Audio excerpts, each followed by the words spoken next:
kazalček, je kazalček, tukaj sem, tukaj sem.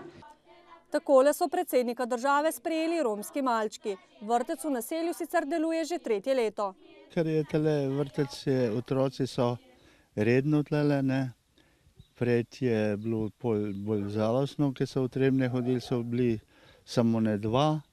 Ne, tle, kar je pa tlele vrtec pa zaživel, ker sem jaz dal tole svojo, je pa fino, gre naprej. Seveda program je osnovni program po kurikulumu z dodatkom po kurikulumu za Rome. Upoštevamo tiste značilnosti, posebnosti njihovega življenja, tako kulture in pa tudi samega jezika.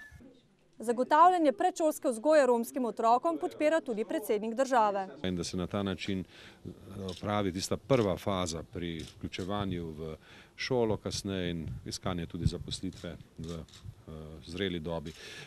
Na občini naj bi sicer težave vrtca uredili s prostorskim načrtom. Ker je zemljišče občinsko, ne bi smelo biti problemov. In jaz bi se zelo zavzel za to, da ta vrtec ostane. Vrtec naj bi v nekaj letih začel delovati v večnamenski zgradbi, ki jo načrtuje občina. Sicer pa so do zdaj v naselju že uredili komunalno infrastrukturo.